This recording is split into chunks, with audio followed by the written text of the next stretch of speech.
Assalamualaikum warahmatullahi wabarakatuh. Perkenalkan, kami dari kelompok 8 akan mempresentasikan materi minggu 12 mengenai manajemen pengetahuan. Kami yang beranggotakan saya sendiri, Hamidi Mutoska, dan teman saya, Magdatila.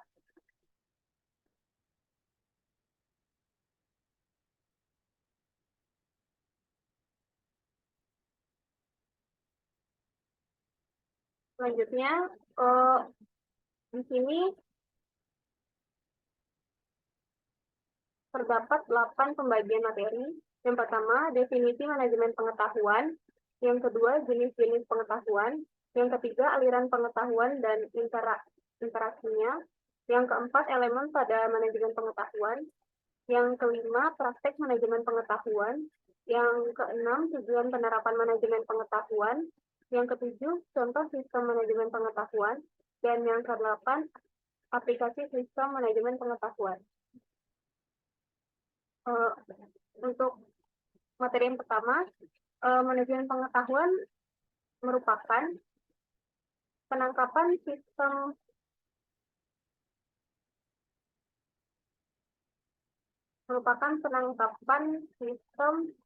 wawasan dan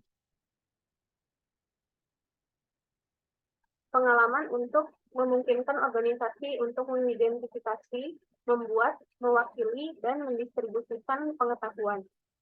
Wawasan dan pengalaman individu dalam organisasi terdiri dari pengetahuan yang dibuat dalam organisasi dan tertanam dalam bentuk praktik dan proses. Manajemen pengetahuan adalah fungsi organisasi yang berkaitan dengan penangkapan, penyimpanan, dan penyebaran pengetahuan yang melekat dalam organisasi dengan menggunakan praktek perangkat lunak atau alat proses untuk menangkap, menyimpan, dan menyebarkan pengetahuan. Tujuan dari manajemen pengetahuan adalah untuk meningkatkan daya saing organisasi, meningkatkan kinerja, berbagi pelajaran, dan perbaikan terus-menerus dari proses organisasi. Biasanya organisasi memiliki alat dan perangkat lunak yang mapan untuk menangkap, menyimpan, dan menyebarkan pembelajaran yang diperoleh karena proses organisasi. Untuk jenis-jenis pengetahuan, yang pertama ada teknik know-how.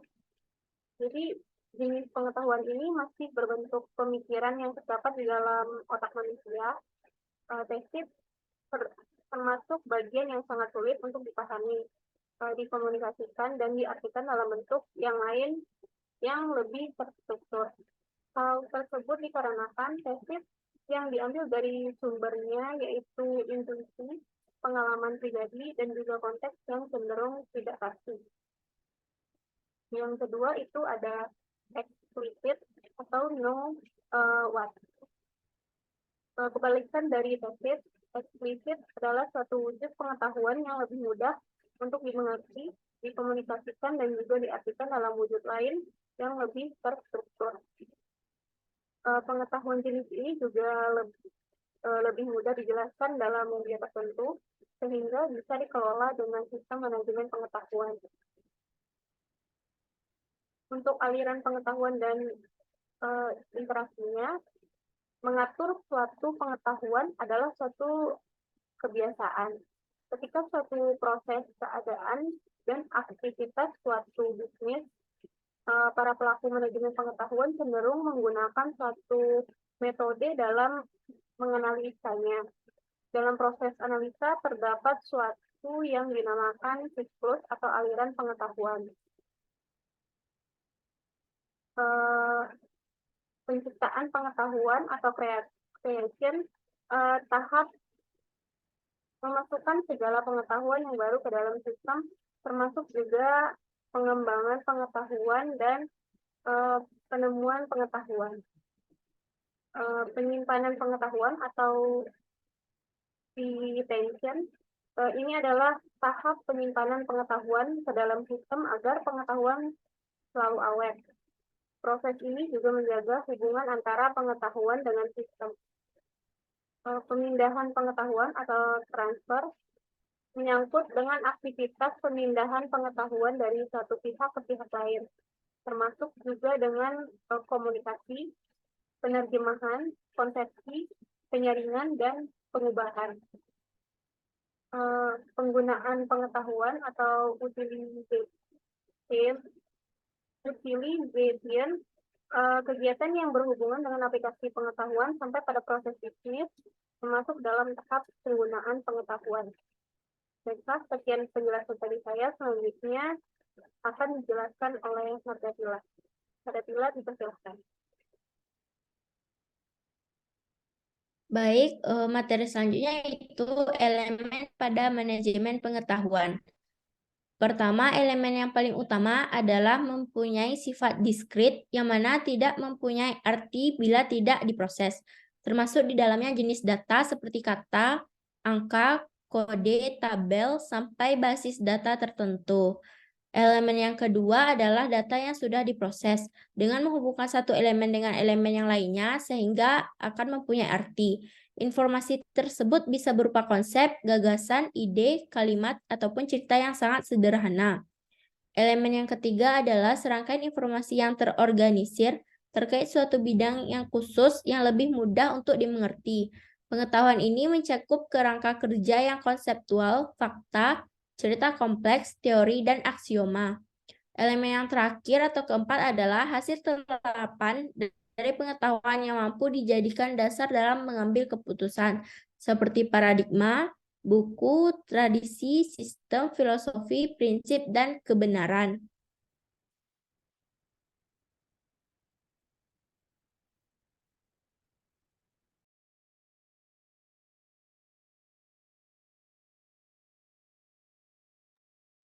Praktek manajemen pengetahuan pada perusahaan seperti 3M, Pfizer, dan Infosys dianggap sebagai pemimpin dunia dalam manajemen pengetahuan atau knowledge management.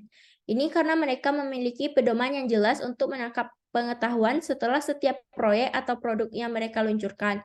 Misalnya, perusahaan-perusahaan ini memiliki pedoman bagi manajer proyek untuk mempublikasikan pembelajaran yang diperoleh setelah proyek dan mengunggahnya ke dalam sistem manajemen pengetahuan.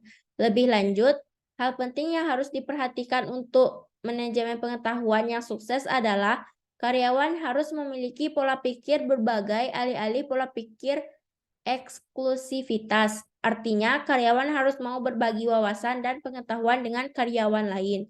Selain itu, untuk mengaktualisasikan sistem manajemen pengetahuan yang sukses, hierarki dan hambatan untuk berbagi pengetahuan harus dihilangkan. Artinya adalah bahwa budaya keterbukaan harus meliputi organisasi tanpa halangan untuk aliran.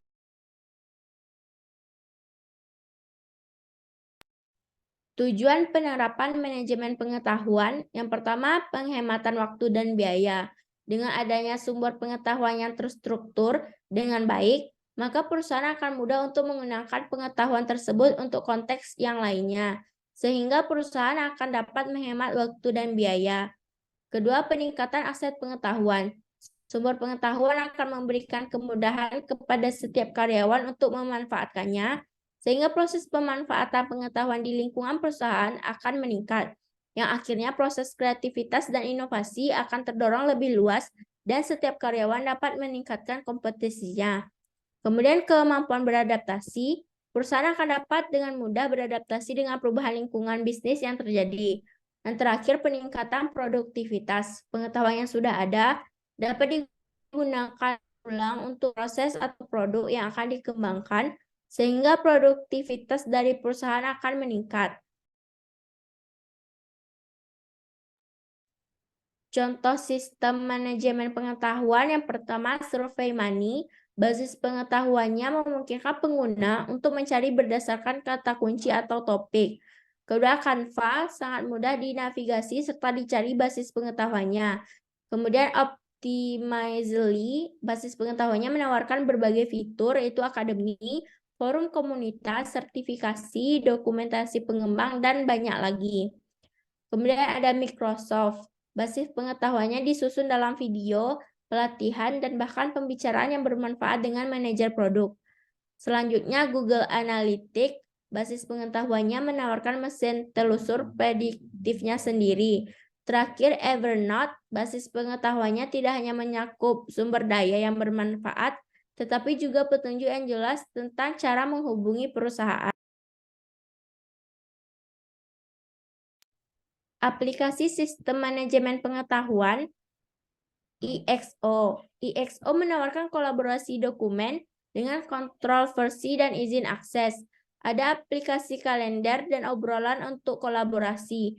Dengan menyesuaikan manajemen tugas serta alur kerja, bahkan IXO juga menyertakan CMS dan aplikasi iOS dan Android asli. Dengan platform IXO, Anda bisa membuat situs berbasis portal dan internet yang aman, di mana dan dapat membangun potensi karyawan dalam perusahaan untuk bertukar pengetahuan, dokumen, bekerja secara kolaboratif, dan manajemen tugas. Yang kedua ada Slack. Slack mungkin tidak mengklaim dirinya sebagai software manajemen pengetahuan, tetapi ada beberapa fungsi berbagai pengetahuan yang sangat baik di Slack, bahkan di versi gratis seperti halnya IXO. Slack adalah platform kolaborasi sosial. Fungsi utamanya adalah obrolan. Slack mampu menampung kapasitas sebesar 10.000 pesan terbaru dan hingga 5 GB file per tim. Terdapat aplikasi untuk iOS, Android, Mac, dan Windows. Tentu saja terintegrasi dengan berbagai aplikasi yang berbeda. Peningkatan versi yang berbayar akan memberi Anda penyimpanan pesan tak terbatas, integrasi aplikasi tak terbatas, dan penyimpanan file yang lebih banyak. Kemudian ada Google Drive. Google Drive sangat mudah untuk dimodifikasi untuk pengetahuan dan forum bagi Anda sendiri. Jika tim ingin mengakses folder pekerjaan, maka tim harus mengajukan request akses terlebih dahulu. Hal ini tentu saja menjamin keamanan data nantinya. Baik, sekian materi yang saya bacakan, dikembalikan kepada moderator.